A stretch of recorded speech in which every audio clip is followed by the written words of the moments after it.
un hombre que estaba de viaje, de trabajo, llegó a una gran ciudad, a una ciudad grande, y tomó un taxi para que lo llevara a su hotel. Traía hambre y dijo, prefiero comprar comida y llevarla y comérmela ahí en el hotel de una vez. Lo más seguro es que el chofer del taxi sepa exactamente dónde están los mejores restaurantes. Estira su mano, en vez de solamente hablar, le pone la mano en el hombro para llamar su atención. Al poner la mano en el hombro del chofer, el chofer echó un grito, ¡ah! Se volteó el carro, se giró en contra de vía de los carros que venían, se fue a un lado para el otro, terminó, puso el freno y casi se pega contra un aparador en un lado. Hasta se podía escuchar los corazones adentro de ese taxi, boom, boom, boom, boom, boom.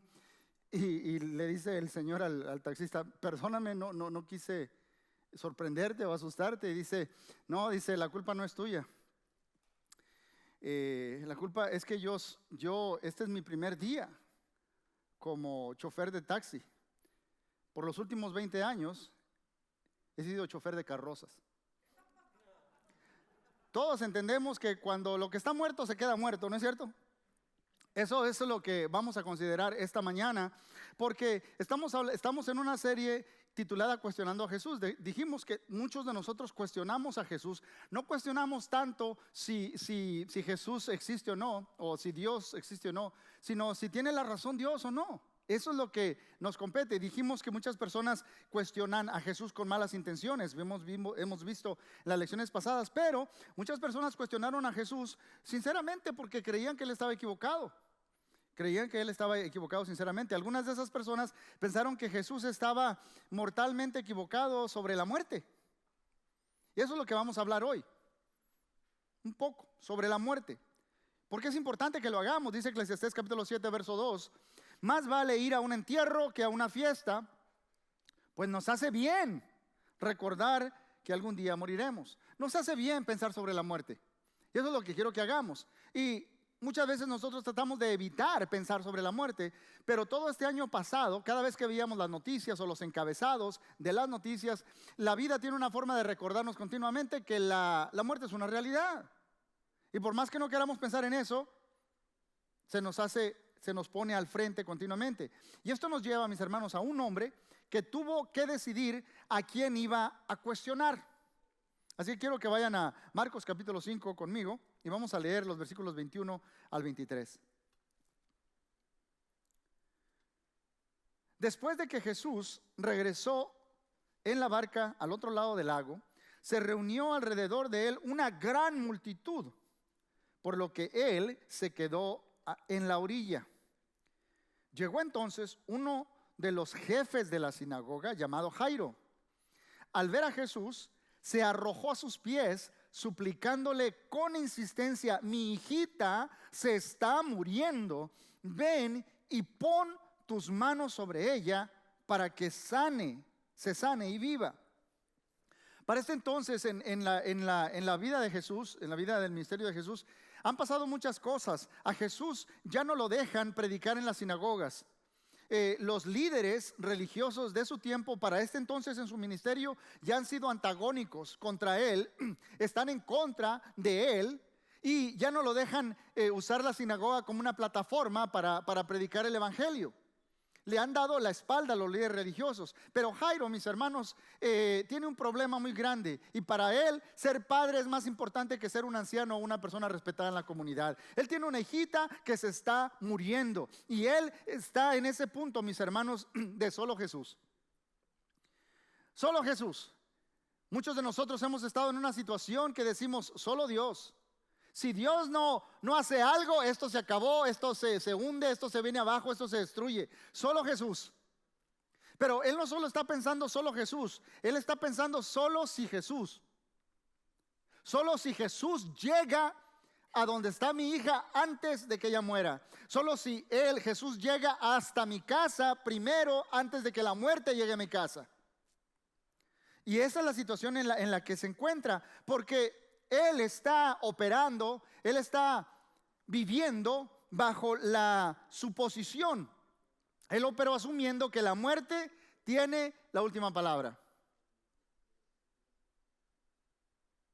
Bueno, y la mayoría de nosotros también pensamos lo mismo, que la muerte tiene la última palabra. Muchos de nosotros lo asumimos. Yo no sé si sabían ustedes, pero hay un hombre que se llama Larry Ellison. Larry Ellison es el sexto hombre más rico de todo el planeta. Y dice él, cuando lo estaban entrevistando, que a él no le gusta la muerte. Él detesta la muerte. Dice, yo no entiendo cómo una persona puede estar ahí un momento y en otro momento ya no estar. Detesto la muerte, no me gusta la muerte. Y él quiere usar lo que él tiene para destruir la muerte. Así que él tiene una fundación donde él dona más de $40 millones al año para que los científicos y gente que sepa se deshaga de la muerte. Cuando yo escuché esta historia me recordé la historia de un papá que llevó a su niño. ¿Se ha visto esos lugares donde hay muchos juegos y mientras están comiendo tienen televisiones? Pues este niño, estaban los adultos hablando y él estaba viendo una caricatura. ¿Usted se acuerda de la caricatura de Warner Brothers del Correcaminos y el Coyote? Sí, porque muchos crecieron con Disney, ¿verdad? Y los que tenían cable, yo no tenía cable, pero ¿sí ha visto esa caricatura? El niño estaba viendo a ese coyote que se pone un cohete atrás, que se pone patines y cosas, y cada cosa que intenta falla y falla y falla, y en un momento de esos están todos hablando y él está callado y tiene una epifanía el niño, tiene una revelación y dice, ajá, dijo el niño, no importa qué haga, ese coyote nunca va a agarrar esa gallina. Y yo quiero que entendamos esto, mis hermanos. Jairo era una persona privilegiada. Era una privilegiada en su cultura por su raza, privilegiado por su educación, privilegiado por su sexo, privilegiado por la riqueza que tenía, pero a la muerte no le importa. ¿Por qué la muerte no escatima? A la muerte no le importa. Él tenía muchas ventajas, pero la muerte estaba a punto de llegar a su casa. Y no importa que si te gusta o no te gusta, la muerte tiene poder. ¿Ok? Lo que más le importaba a Jairo, mis hermanos, era que Jesús viniese a su casa antes de que lo hiciera la muerte. Pero su desesperación pronto se volvió exasperación. Seguimos leyendo en el verso 24 al 34 lo siguiente. Jesús se fue con él y lo seguía una gran multitud, la cual lo apretujaba. Había entre la gente una mujer que hacía 12 años que padecía de hemorragias. Había sufrido mucho a mano de varios médicos y se había gastado todo lo que tenía sin que hubiera servido de nada. Pues en vez de mejorar, iba de mal en peor. Cuando oyó hablar de Jesús, se le acercó por detrás entre la gente y le tocó el manto. Pensaba, si logro tocar siquiera su ropa, quedaré sana. Al instante cerró su hemorragia y se dio cuenta de que su cuerpo había quedado libre de esa aflicción.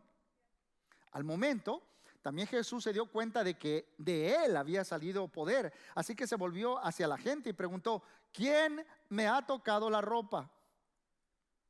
¿Ves que te apretuja la gente?, le contestaron sus discípulos, y aún así preguntas, ¿quién te ha tocado? Pero Jesús seguía mirando a su alrededor para ver quién lo había hecho. La mujer, sabiendo que lo que había sucedido, se acercó temblando de miedo y arrojándose a sus pies le confesó toda su verdad. Hija, tu fe te ha sanado, le dijo Jesús. Vete en paz y queda sana de tu aflicción. Ahora, quiero que nos pongamos por un momento en el lugar de la mujer. Y para nosotros es difícil ponernos en el lugar de esa mujer, mis hermanos, porque por más que yo me quiero recordar en mi propia historia, se me dificulta pensar en una ocasión en que yo tuve 12 días seguidos con una aflicción en mi cuerpo donde tenía dolor. Yo no me puedo imaginar qué es tener 12 años con una aflicción y que cada día que amanece y te levantas, hoy voy a sufrir otra vez. Hoy voy a sufrir otra vez. Hoy voy a sufrir otra vez. Y es un constante dolor. Para ella, lo que acaba de suceder es este es el día más grande de su vida. Ahora ponte en el lugar de Jairo. Esto es el retraso más grande de la historia. Es el retraso más grande. No quiero hacer menos de la situación de las personas, pero ella no se estaba muriendo. Jesús, yo quiero que llegues a mi casa antes de que llegue la muerte. Si quieres, después de que vayas a la casa y sanemos a mi hija, regresamos y sanas a esta mujer si tú quieres. ¿Cómo se sentiría usted si su casa se está incendiando, está empezando a crecer el fuego por toda su casa, oye que vienen los bomberos y se paran a 3 casas de la suya a ayudar a una persona, a una niña que se le quedó el gatito en un árbol? ¿Cómo se sentiría usted? Este hombre está cuestionando las prioridades de Jesús. Está cuestionando qué es más importante. Jesús no tiene las prioridades en orden. La necesidad de la mujer era importante, pero no era urgente. Sin duda que Jairo cuestionó las prioridades de Jesús. Pero escúcheme, lo que él no comprendió es que el retraso de Jesús era en verdad una puerta hacia una revelación más grande de él mismo. ¿Oyó lo que acabo de decir? Ese retraso aparente era una revelación a Jairo de algo de Dios que él quería que viera. Porque Jesús no solo se detuvo a sanar a la mujer, él se detuvo para revelarle a Jairo que nada es demasiado tarde para Jesús. Nada es demasiado tarde para Jesús. Y esa revelación estaba a punto de confrontar a Jairo con una enorme decisión. Con una enorme decisión.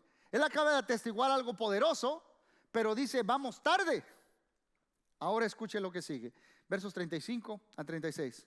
Todavía estaba hablando Jesús cuando llegaron unos hombres de la casa de Jairo, el jefe de la sinagoga, para decirle, tu hija ha muerto. ¿Para qué sigues molestando al maestro?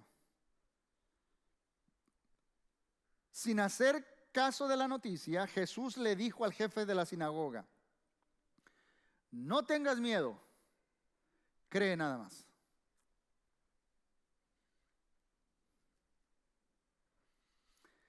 A usted o a mí nos dicen, usted que es padre, tu hijo acaba de morir.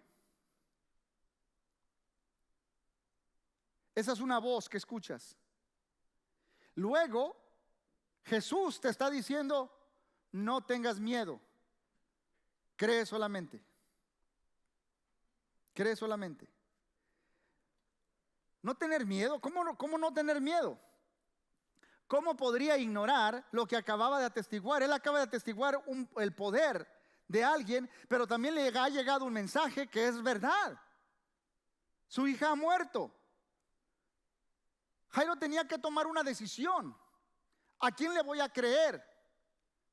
¿En quién voy a confiar? ¿A cuál voz le voy a hacer caso? Por un lado hay alguien que me dice, no, ya no molestes. ¿Para qué? ¿Para qué? Por otro lado hay una voz que le dice, cree nada más. No temas, cree nada más. Y él tiene que tomar una decisión. ¿En quién voy a confiar y a quién voy a cuestionar? Y nosotros también tenemos que hacernos esa misma pregunta. ¿Qué hacernos esa misma pregunta? La primera pregunta, la decisión es esa voz, ¿para qué molestar? ¿Para qué molestar? Todos hemos tenido momentos de ¿para qué? ¿Para qué? Todos los hemos tenido, mis hermanos. Todos hemos tenido áreas en nuestra vida en las que parece que ya no hay esperanza. Ya intentamos todo lo que sabemos hacer y no cambia la situación. Ha pasado ya mucho tiempo y las cosas siguen igual. Es como, ¿ha visto esa tumba? Dice, cuando llegaron a la tumba de Lázaro, pidió que movieran la piedra. Y nosotros leemos que cuando Jesús fue enterrado, se puso una piedra. Nosotros sentimos que hay áreas en nuestra vida que está totalmente tan muerto. Es como que alguien rodó una piedra y ya no se puede hacer nada. Está sellado, está confinado. ¿Con qué de eso dejó sellado? Y alguien que me está escuchando ahorita está pasando por un ¿para qué? Quizás es tu matrimonio. Quizás si me estás viendo en línea en casa, estás pensando, hay problemas continuamente, hay gritos totalmente, hay desavenencias, hay distanciamiento. ¿Para qué? ¿Para qué seguir? Es como si una piedra está y mi matrimonio ya no tiene esperanza. O quizás son las finanzas. Estoy en tantos problemas por malas decisiones que yo tomé. O quizás otras personas hicieron mal uso de mi dinero y ahora estoy en una situación. Y me estás diciendo, uno que busque consejería, otro que busque consejería financiera. ¿Para qué? A este punto del juego, ¿para qué? O quizás es la salud mental. ¿Has hecho lo que la gente dice, la gente que sabe, a la que has ido, te ha dicho, haz esto o haz esto, pero tú sigues teniendo ese problema, esa tristeza, esa depresión, esa frustración, esa ansiedad, lo que sea? Quizás sea algún pecado secreto, algún pecado secreto. Dices tú, nadie lo sabe. Vives como si tuvieras dos vidas y estás cansado y ya no quisieras. Has intentado dejar eso, pero vuelves a caer en lo mismo. Y dices, ¿ya para qué? O quizás sea una adicción. Y la adicción puede ser adicción a cualquier cosa. Yo sé que los más obvios son el alcohol o las drogas o la pornografía, pero hay gente que está adicta al juego, a comprar cosas, a ser iracundo. Y has intentado dejar eso y te vuelves a ver a ti mismo haciéndolo otra vez y te sientes como un fracasado. Y dices, ¿para qué intentar otra vez? ¿Para qué? O sabes que la mayoría de nosotros sabemos que hay un distanciamiento con una persona y reconciliarnos con esa persona requiere tanto esfuerzo para restablecer, y dices tú, pues ¿para qué? ¿Para qué? Todos conocemos esa voz que dice que las cosas nunca van a cambiar, mis hermanos. Algunas veces esa voz viene de afuera, pero algunas veces viene desde adentro. El mensaje puede ser tan constante y tan fuerte que tú inmediatamente cuestionas cualquier otra voz, porque estás convencido de que no hay esperanza. Alguien te dice otra cosa, pero ya no la oyes. Entonces, ¿cuándo debes decidir si vas a seguir caminando con Jesús? Cuando no parece importar ya más. Dijimos que Jairo dice, yo necesito solo Jesús, pero solo si Jesús llega a tiempo a mi casa. Esta mujer dice, este es el día más grande. Jairo está pensando, este es el retraso más grande. Pero después de que ha recibido una palabra, Jairo, que es verdad. Le acaban de decir, tu hija ha muerto. ¿Para qué sigues molestando al maestro? Ahora Jesús le acaba de decir, no tengas miedo, tan solo cree. ¿Qué va a hacer Jairo? ¿Qué va a hacer? ¿Va a seguir caminando con Jesús hasta su casa a visitar a un muerto? Él quería que Jesús llegara antes. Pero Jesús le ha dejado ver un poquito que él puede sanar a una persona que tiene 12 años con esa situación. ¿Qué va a hacer? ¿A quién le va a creer? ¿A cuál voz va a escuchar? ¿Y a cuál va a cuestionar? Esa es la gran pregunta, mis hermanos. Jairo había recibido una palabra verdadera, pero de que había muerto. Pero ¿esa es la última palabra o no? Sigamos leyendo, versos 37 a 40. No dejó que nadie lo acompañara, esto es Jesús, excepto Pedro, Jacobo y Juan, el hermano de Jacobo. Cuando llegaron a la casa del jefe de la sinagoga, Jesús notó el alboroto y que la gente lloraba y daba grandes alaridos. Entró y les dijo, ¿por qué tanto alboroto y llanto? La niña no está muerta, sino dormida. Entonces empezaron ¿a qué? A burlarse de él. Empezaron a burlarse de él, mis hermanos. Y esto es interesante porque la gente todavía se ríe de algunas de las declaraciones de Jesús. Se burla. Porque Jesús dice cosas que a nuestro punto de vista a veces no tienen sentido. Que Él es la resurrección y la vida. Que Él es el camino, la verdad y la vida. Que Él es el camino al Padre. Que el que crea en Él, aunque esté muerto, vivirá. Esas cosas parece que están como si las dijera un loco. Y es difícil creer cosas así. Pero Jesús, mis hermanos, mis hermanos, le acaba de decir a este hombre: no tengas miedo, tan solo cree. ¿Qué voz vamos a escuchar? Una voz te está diciendo: ¿para qué molestar? Pero hay otra, y esa es la voz de Jesús que te dice: no tengas miedo, cree nada más. Cree solamente, dice otra versión. Cree nada más. Jesús le está haciendo una gran petición a Jairo. Jesús está cuestionando la muerte misma y quiere que Jairo crea lo que él está diciendo, que cuestione la muerte. Porque, mis hermanos, para Jesús la muerte era una tecnicalidad, para Jairo era una finalidad. Lo que Jairo veía como irreversible, Jesús veía como redimible. Jesús podía cuestionar la muerte misma, mis hermanos, porque por la misma razón por la que él podía conquistar la enfermedad y sanar a un enfermo, por la misma razón por la cual él podía expulsar demonios, porque Jesús podía conquistar el pecado. Entendamos, mis hermanos, que la propia muerte de Jesús no fue una casualidad, sino una elección. Jesús fue a la cruz para dar muerte a la muerte.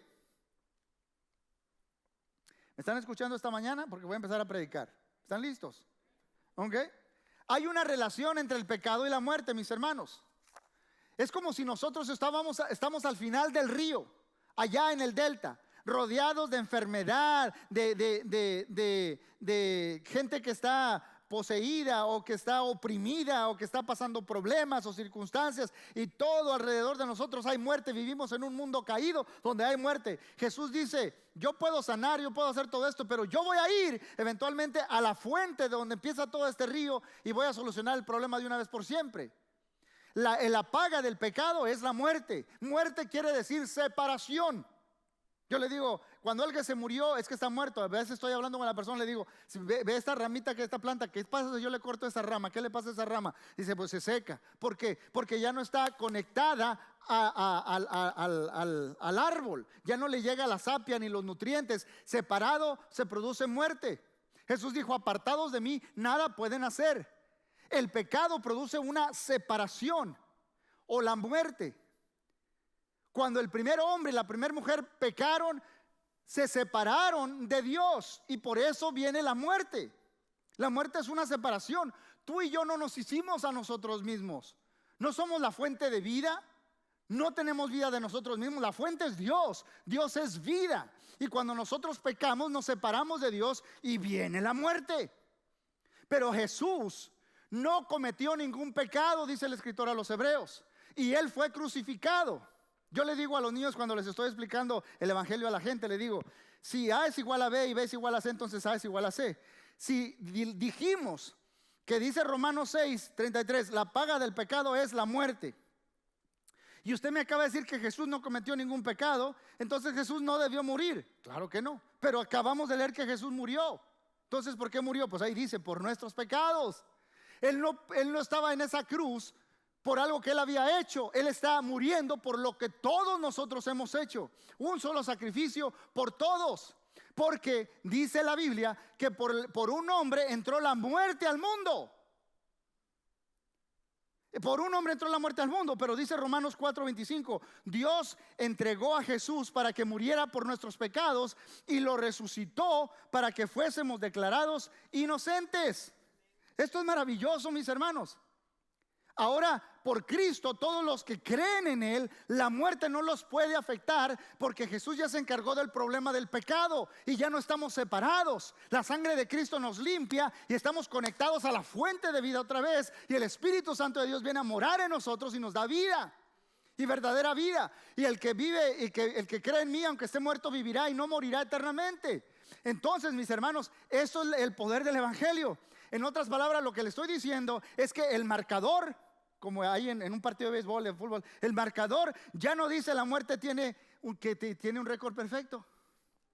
O sea, desde Adán para acá, todos los que nacen, pecan, todos mueren, y la vida, cero. De Cristo para acá, ahora el marcador ya no dice que la muerte tiene la victoria. Ahora es Cristo el que tiene la victoria. Y a través de Jesús, todos los que creen en Él tenemos vida. Dice Romanos 5:17, la muerte reinó porque un solo hombre pecó, pero los que han recibido en abundancia el generoso amor de Dios, con mucha más razón, ahora tendrán vida y reinarán. Ellos recibieron su aprobación mediante un solo hombre, Jesucristo. Jesucristo. Mis hermanos, en la cruz, Jesús no dijo, estoy terminado. Jesús dijo, está terminado. Todo lo que se necesitaba para quitar el pecado de la humanidad, para pagar el precio de nuestra culpa, Él ya lo pagó. Todo el pecado, toda la vergüenza, todo el castigo, todo lo que merece nuestro pecado, Él lo había pagado. Consumado es. Lestai. Ya eso es todo lo que se necesitaba. Jesús solucionó el problema de la muerte, solucionando el problema del pecado.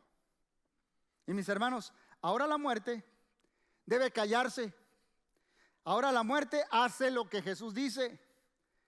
La muerte le hace los mandados a mi Jesús, así como decimos en mi rancho. Sí, porque hay locos allá por donde yo soy, de que tienen una muerte con un trajecito largo y dicen, pero es muy vengativa si tú te encomiendas a la muerte. La muerte le hace los mandados a Jesús. Cristo ya venció la muerte. Es más poderoso que la muerte. La muerte hace lo que Jesús dice. ¿Sabe por qué? Porque este Jesús que venció el pecado y venció la muerte, cuando Jesús dice que los peces se vayan para allá, a esa red, los peces le hacen caso a Jesús. Cuando Jesús le dice a una tormenta, cállate, tranquilo, los vientos y las nubes le obedecen a Jesús. Dice, Jesús le dice a la muerte, vete de aquí, la muerte también hace caso. A veces para que eso suceda, mis hermanos, tenemos que callar o quitar las voces de otros, de otra gente. Mis hermanos, la muerte debe callarse. Mira lo que dice el verso 40 al 43. Pero Él, Jesús, los sacó a todos. Tomó consigo al padre y a la madre de la niña y a los discípulos que estaban con él y entró a donde estaba la niña. La tomó de la mano y le dijo, Talita cum, que significa niña, a ti te digo, levántate. La niña, que tenía 12 años, se levantó enseguida y comenzó a andar. Ante este hecho, todos se llenaron de asombro. Él dio órdenes estrictas de que nadie se enterara de lo ocurrido y les mandó que le dieran de comer a la niña. ¿Sabe qué hizo Jesús cuando entró a ese cuarto? Expulsó, sacó, echó fuera, como usted lo quiera decir, a todas las voces que decían que ella estaba muerta. Muchas veces, para creer la voz poderosa de esperanza de Dios en las promesas que Él está, para escuchar la voz de Dios, a veces usted tiene que sacar todas las otras voces. Esa es la misma palabra cuando dice echó fuera o sacó.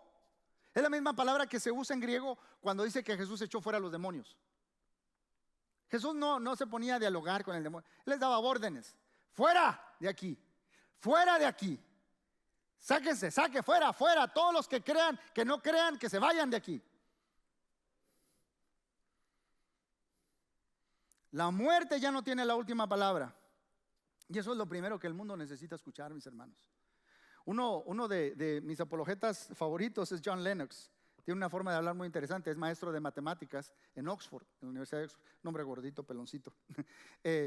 Este hombre John Lennox estaba visitando una exhibición de campos de concentración en Europa y acababan de ver un video y otras imágenes de los experimentos horrendos que el doctor de la muerte, que le llamaban a Joseph Mengele, hacía con los niños judíos. Cosas indecibles, las cosas que hacían con ellos para ver cómo reaccionaba el cuerpo humano y eran horribles. Y había una mujer judía viendo esa exhibición porque estaba haciendo un historial sobre sus familiares. Cuando acabaron de ver eso, sabía que John Lennox era cristiano. Y le dice, ella se voltea y le dice a John Lennox, ¿qué opina tu religión de esto? John Lennox dice, él escribe lo que le dijo a ella, después lo escribió. Y él le dijo: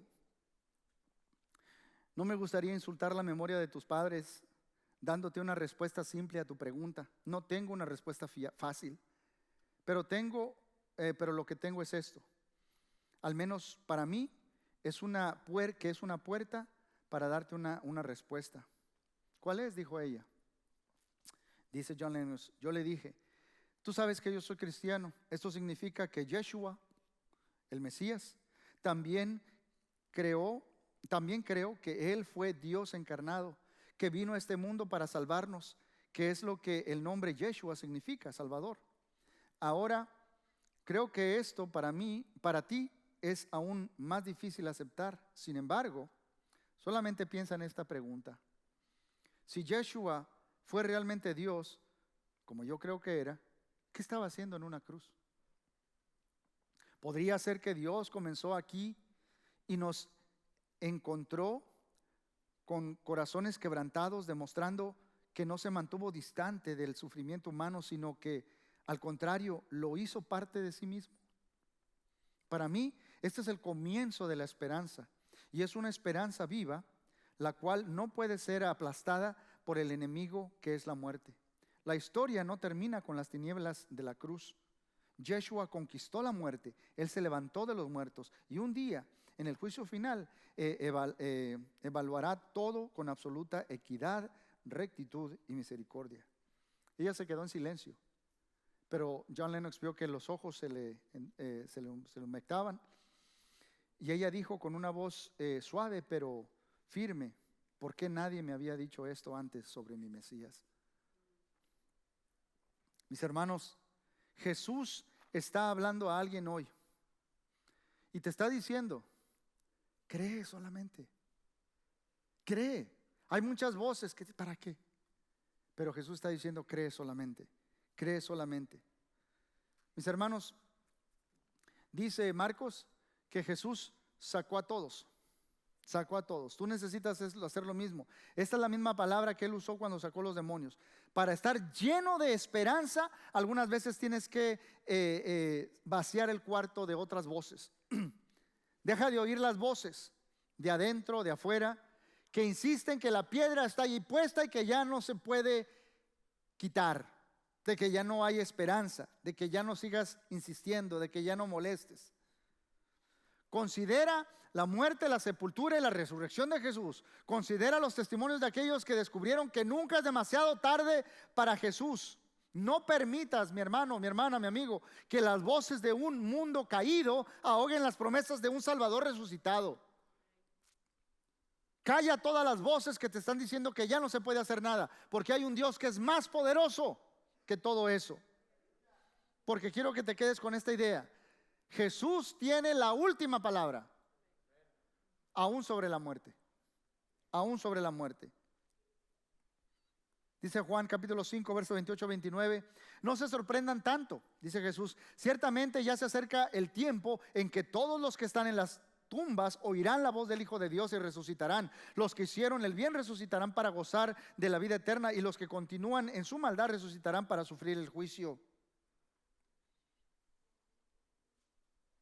Dios es real y su palabra es verdadera y sus promesas son verdaderas. La muerte escucha cuando Jesús habla. La muerte escucha y pone atención y obedece cuando Jesús habla. Y aquellos que creen esto no pueden quedarse callados, mis hermanos. Quiero que vean esta fotografía. Esta fotografía es de Michael Ennadi. Michael Ennadi estaba estudiando para predicar el evangelio en un seminario, cuando en enero del año pasado, el 2020, él y otros 3 muchachos fueron secuestrados por un grupo terrorista. Y cuando estuvieron secuestrados, las autoridades se movieron para negociar su rescate de ellos, pero 3 fueron dejados libres, pero Michael no. A Michael lo asesinaron. Un reportero, para el mes de abril, que estaba entrevistando a unos de los que habían hecho ese acto, ese hombre confesó que él fue el que había matado a Michael. Y el reportero dice: pero ¿por qué lo hiciste? Porque se negoció el rescate de los 4, ¿por qué lo mataste a él? Dice: es que es que no me gustaba lo que él me decía. Él no me gustaba, él tenía una paz, tenía una seguridad y me seguía hablando de Jesús y que Jesús da vida. Y a mí no me gustaba que todos los demás se asustaban, pero él no tenía ningún miedo a la muerte. Entonces yo decidí mandarlo a su muerte temprana. ¿Sabe una cosa, mis hermanos? Michael está ahorita en los brazos de Jesús. Lo mandó a donde él necesita ir, este hombre que lo mató. Por eso hay que orar por él, para que él recuerde de este Cristo que se le predicó. Mis hermanos, la muerte no tiene poder sobre ti. Jesús sí. Por eso te voy a pedir que nos pongamos de pie. Vamos a orar a Dios. Vamos a orar. Padre Celestial, en este momento, Padre, hay personas en este recinto, en este lugar, y personas que me están escuchando en diferentes partes, en sus casas, en diferentes lugares, Señor, que están batallando, que están luchando, Señor, con una situación en su vida donde todo parece que no tiene solución. Y hay unas voces que le están diciendo, ¿ya para qué? ¿Para qué molestas? Ya han oído la voz de Jesús y oyen alrededor gente que se burla de una solución que parece así tan sencilla. Pero Señor, tú nos pides que creamos. Cree solamente. Padre, tú nos has dado una palabra y esa palabra es más poderosa, porque tú venciste el pecado y venciste la muerte. Tú fuiste a la cruz para matar o darle fin a la muerte. De aquí en adelante, ahora el marcador es: los que creen en Cristo viven para siempre. Y Señor, para escuchar esa voz tuya, ayúdanos a callar todas las otras voces que digan lo contrario. Padre, queremos que nuestra fe se fortalezca, que nuestra fe crezca. Necesitamos dar ese paso de fe que diga que tú tienes la última palabra, que tú reinas y que tú mandas, Señor. Que los peces te obedecen, que los vientos te obedecen, que la muerte misma te obedece, Señor, porque tú has vencido sobre todas las cosas. Eso es una tecnicalidad para ti. Para nosotros parece que no hay solución, pero para ti es redimible. Tú eres el que ha dado vida y nos da vida, y te damos la honra y la gloria, Señor. Y hay alguien que está escuchando, Señor, en este momento, y necesita escuchar tu voz. Espíritu Santo, que les quede bien claro que esa voz que están escuchando que dice: no temas, cree solamente en esa palabra que tú les estás dando. Ayúdalos a dar ese paso de fe en Cristo Jesús.